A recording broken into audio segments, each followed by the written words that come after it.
My name is Terry, and my student ID number is S0441054. And I'm one of the freshmen in speaking and listening course. Today I'm going to read the article of Cuddy, Your Body Language Shapes Who You Are. So I want to start by offering you a free no-tech life hack. And all it requires of you is this, that you change your posture for 2 minutes. But before I give it away, I want to ask you to right now do a little audit of your body and what you are doing with your body. So how many of you are sort of making yourselves smaller? Maybe you are hunching, crossing your legs, maybe wrapping your ankles. Sometimes we hold onto our arms like this. Sometimes we spread out. I see you, so I want you to pay attention to what you are doing right now. We're going to come back to that in a few minutes, and I'm hoping that if you learn to tweak this a little bit, it could significantly change the way your life unfolds. So we're really fascinated with body language, and we are particularly interested in other people's body language. We're interested in, an awkward interaction, or a smile, or a contemptuous glance, or maybe a very awkward wink, or maybe even something like a handshake. Narrator. Here they are arriving at number 10. This lucky policeman gets to shake hands with the President of the United States. Here comes the Prime Minister. No. Cuddy.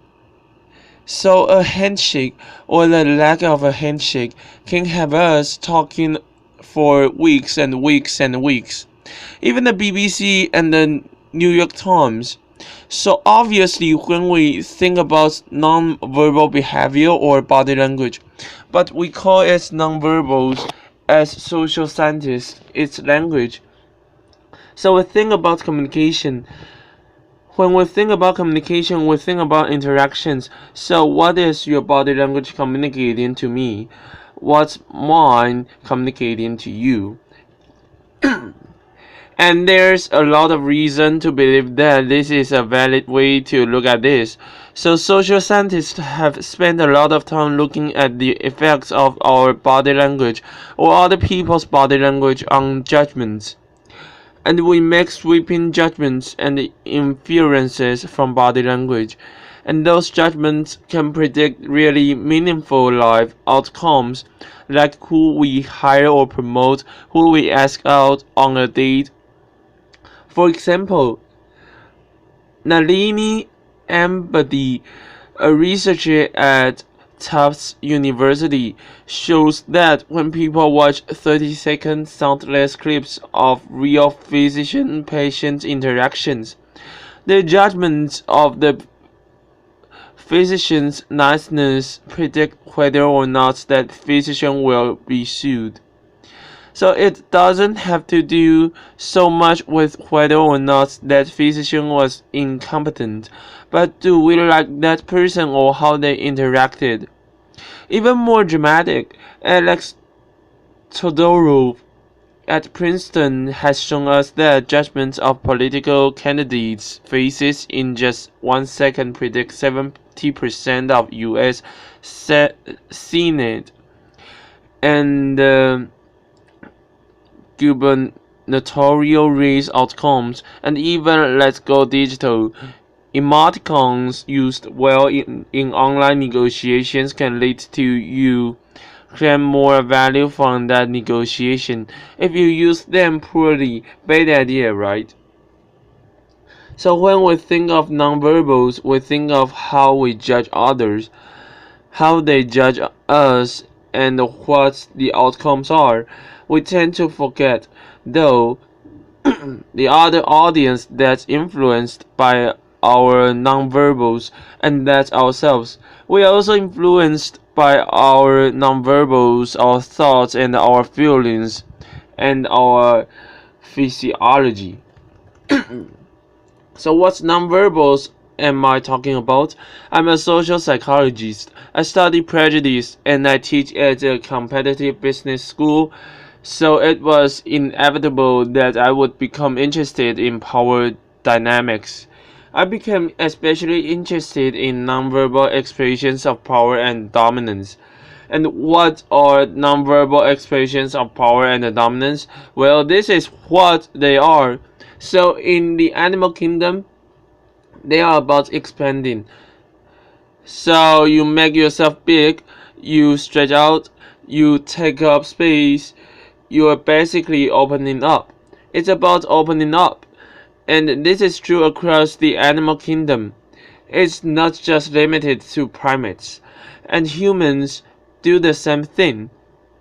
So they do this both when they have power sort of chronically and also when they are feeling powerful in the moment.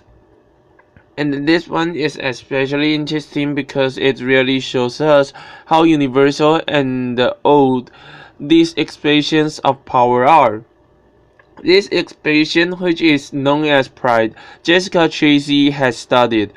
She shows that people who are born with sight and the people who are congenitally blind do this when they win at a physical competition. So when they cross the finish line and they've won, it doesn't matter if they've never seen anyone do it. They do this. So the arms up in the V, the chin is slightly lifted. What do we do when we feel powerless? We do exactly the opposite. We close up. We wrap ourselves up. We make ourselves small. We don't want to bump into the person next to us. So again, both animals and humans do the same thing, and this is what happens when you put together high and low power. So what we tend to do when it comes to power is that we complement the other's nonverbals. So if someone is being really powerful with us, we tend to make ourselves smaller. We don't mirror them. We do the opposite of them. So I'm watching this behavior in the classroom, and what do I notice? I notice that MBA students really exhibit the full range of power nonverbals. So you have people who are like caricatures of alphas really coming into the room. They get right into the middle of the room before class even starts, like they really want to occupy space. When they sit down, they are sort of spread out. They raise their hands like this. You have other people who are virtually collapsing when they come in. As soon they come in, you see it. You see it on their faces and their bodies, and they sit in their chair and they make themselves tiny, and they go like this when they raise their hand. I noticed a couple of things about this. One, you're not going to be surprised. It seems to be related to gender, so women are much more likely to do this kind of thing than men. Women feel chronically less powerful than men, so this is not surprising. But the other thing I noticed is that it also seemed to be related to the extent to which the students were participating and how well they were participating. And this is really important in the MBA classroom because participation counts for half the grade. So business schools have been struggling with this gender grade gap. You get these equally qualified women and men coming in, and then you get these differences in grades, and it seems to be partly attributable to participation. So I started to wonder, okay, so you have these people coming in like this, and they're participating. Is it possible that we could get people to fake it, and would it lead them to participate more? So my pen collaborator Dana Connie who is at Berkeley, and I really wanted to know, can you fake it till you make it? Like, can you do this just for a little while and actually experience a behavioral outcome that makes you seem more powerful? So we know that our nonverbals govern how other people think and feel about us. There's a lot of evidence, but our question really was, do our nonverbals govern how we think and feel about ourselves? There's some evidence that they do. So, for example, we smile when we feel happy, but also when we are forced to smile by holding a pen in our teeth like this, it makes us feel happy. So it goes both ways. When it comes to power, it also goes both ways. So when you feel powerful, you are more likely to do this. But it's also possible that when you pretend to be powerful, you are more likely to actually feel powerful. So the second question really was, so we know that our minds change our bodies, but is it also true that our bodies change our minds? And when I say minds, in the case of the powerful, what am I talking about? So I'm talking about thoughts and feelings and the sort of physiological things that make up our thoughts and feelings, and in my case, that's hormones. I look at hormones. So what do the minds of the powerful versus the powerless look like? So powerful people tend to be, not surprisingly, more assertive and more confident, more optimistic. They actually feel they are going to win even at games of chance. They also tend to be able to think more abstractly. So there are a lot of differences. They take more risks.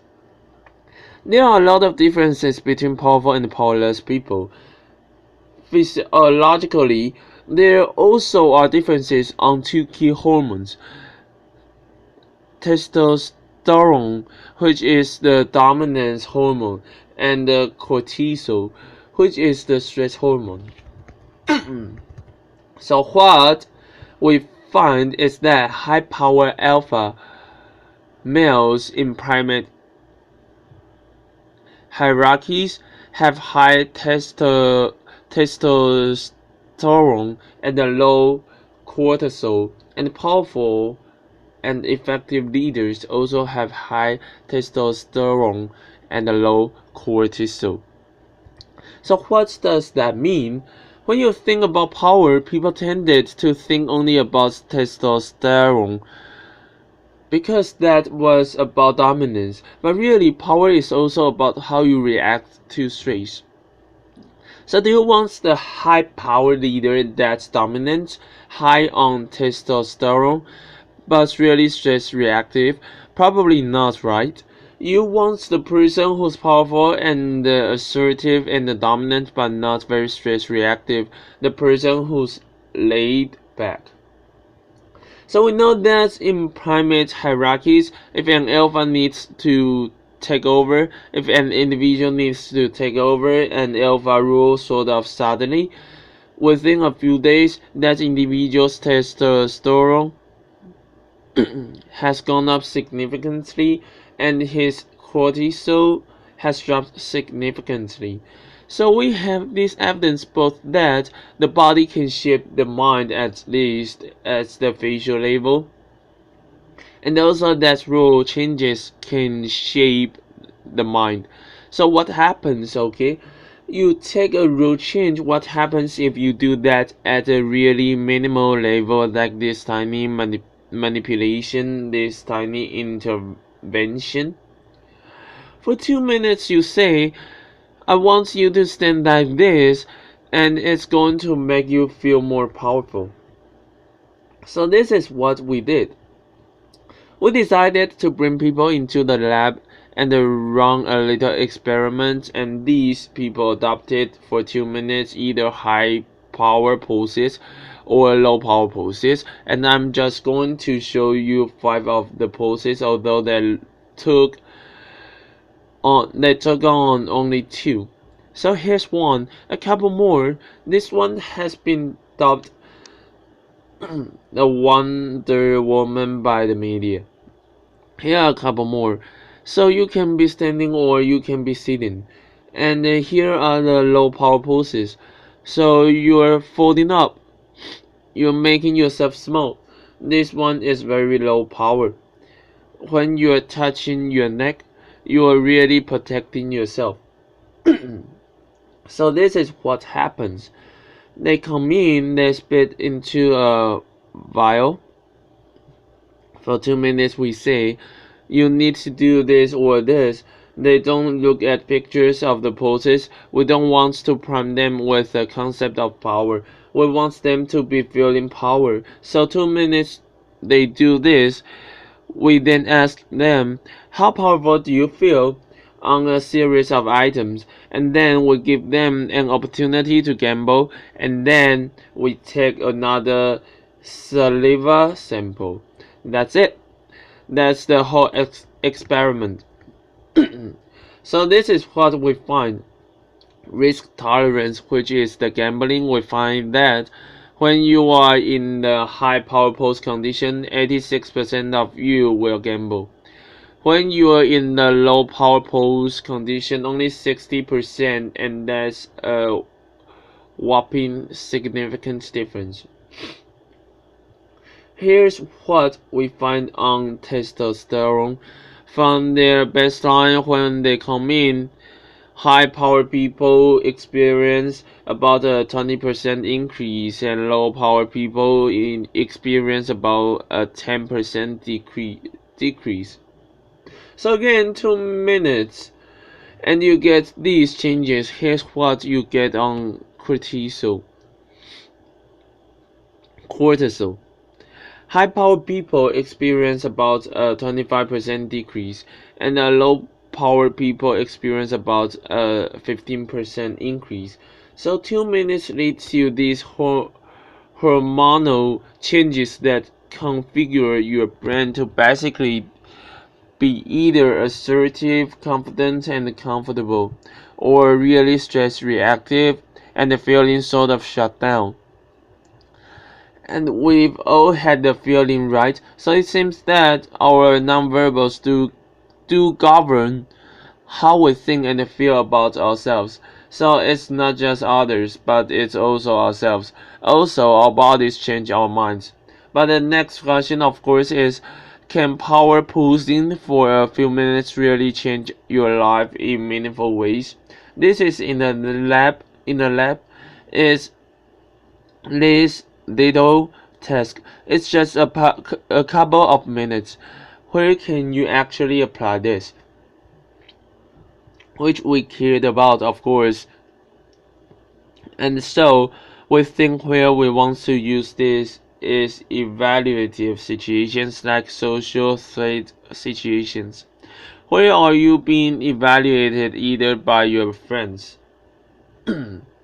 For teenagers, it's at the lunchroom table. For some people, it's speaking at a school board meeting. It might be giving a pitch or giving a talk like this or doing a job interview. We decided that's the one that most people could relate to because most people had been through was the job interview. So we published these findings, and the media are all over it. And they say, okay, so this is what you do when you go in for the job interview, right? So we were of course horrified and said, oh my god, no, that's not what we mean at all. For numerous reasons, no, don't do that. Again, this is not about you talking to other people. It's you talking to yourself. What do you do before you go into a job interview? You do this. You are sitting down. You are looking at your iPhone or your Android, not trying to leave anyone out. You're looking at your notes. You're hunching up, making yourself small when really what you should be doing maybe is this, like in the bathroom, right? Do that.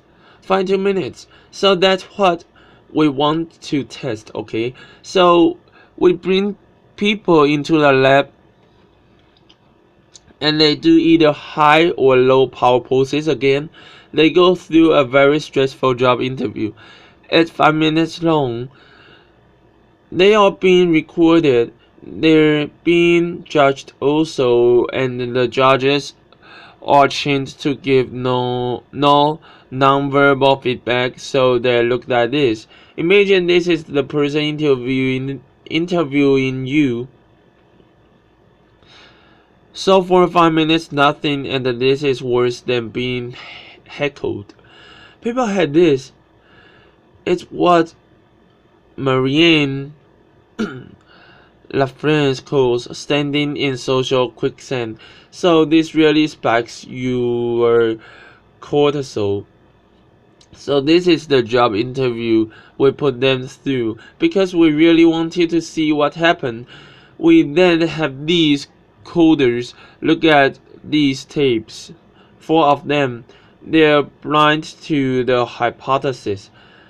They're blind to the conditions. They have no idea who's been posing in what pose. And they end up looking at these sets of tips. And they say, we want to hire these people. Oh, the high power posers, we don't want to hire these people. We also evaluate these people much more positively overall. But what's driving it? It's not about the content of the speech, it's about the presence that they're bringing to the speech.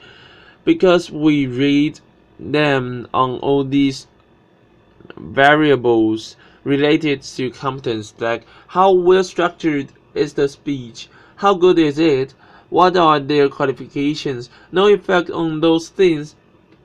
This is what affected these kinds of things. People are bringing their true selves basically. They are bringing themselves. They bring their ideas but as themselves with no residue over them. So this is what's driving the effect or mediating the effect.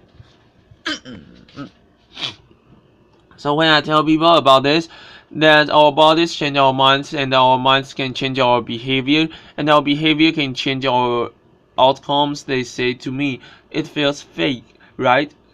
So I said, fake it till you make it. It's not me. I don't want to get there and then still feel like a fraud. I don't want to feel like an imposter. I don't want to get there only to feel like I'm not supposed to be here. And that's really resonated with me because I want to tell you a little story about being an imposter and the feeling like I'm not supposed to be here. When I was 19, I was in a really bad car accident. I was thrown out of a car, rolled several times. I was thrown from the car. And I woke up in a head injury rehab ward. And I had been withdrawn from college and I learned that my IQ had dropped by 2 standard deviations, which was very traumatic. I knew my IQ because I had identified with being smart and I had been called gifted as a child. So I'm taken out of college. I keep trying to go back. They say you're not going to finish college, just there are other things for you to do, but that's not going to work out. That's not going to work out for you. So I really struggled with this, and I have to say, having your identity taken from you, your core identity, and for me it was being smart, having that taken from you, there's nothing that leaves you feeling more powerless than that. So I felt entirely powerless. I worked and worked, and I got lucky, and worked, and I got lucky, and worked. Eventually, I graduated from college. It took me 4 years longer than my peers, and I convinced someone, my angel a- advisor, Susan Fisk, to take me on. And so I ended up at Princeton, and I was like, I'm not supposed to be here. I'm an imposter.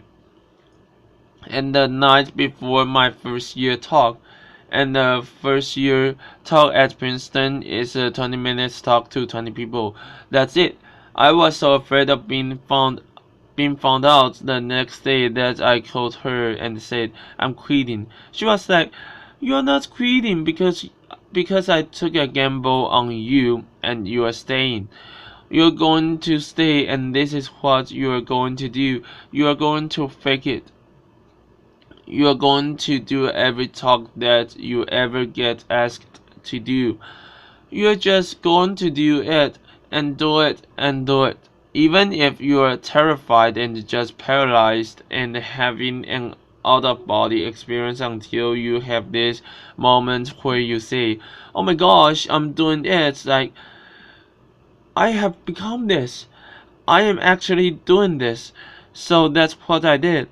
5 years in grad school, a few years, I'm at Northwestern. I moved to Harvard. I'm at Harvard. I'm not really thinking about it anymore. But for a long time, I had been thinking, not supposed to be here. So at the end of my first year at Harvard, a student who had not talked in class the entire semester, who had said, look, you've got to participate or else you are going to fail, came into my office. I really didn't know her at all. She came in totally defeated, and she said I'm not supposed to be here. And that was the moment for me, because two things happened. One was that I realized, oh my gosh, I don't feel like that anymore. I don't feel that anymore, but she does, and I get that feeling.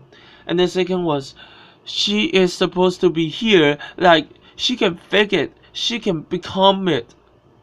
So I was like, yes, you are. You are supposed to be here. And tomorrow you are going to fake it. You are going to make yourself powerful, and and you are going to go into the classroom. And you are going to give the best comment ever. And she gave the best comment ever. And people turned around and were like, oh my god, I didn't even notice her sitting there. She comes back to me months later, and I realized that she had not just faked it till she made it. She had actually faked it till she became it. Became it. So she had changed, and so I want to say to you, don't fake it till you make it. Fake it till you become it. Do it enough until you actually become it and internalize. The last thing I'm going to leave you with is this. Tiny tweaks can lead to big changes. So this is 2 minutes. 2 minutes, 2 minutes, 2 minutes. Before you go into the next stressful evaluative situation, for 2 minutes, try doing this in the elevator, in a bathroom stall, at your desk behind closed doors. That's what you want to do. Configure your brain to cope the best in that situation. Get your testosterone up. Get your cortisol down. Don't leave that situation feeling like, oh, I didn't show them who I am. Leave that situation feeling like, I really feel like I got to say who I am and show who I am. So I want to ask you first, both to try power posing, and also I want to ask you to share the science, because this is simple. I don't have ego involved I don't have ego involved in this. Give it away. Share it with people, because the people who can use it the most are the ones with no resources and no technology and no status and no power. Give it to them because they can do it in private. They need their body's privacy in 2 minutes, and it can significantly change the outcomes of their life. Thank you.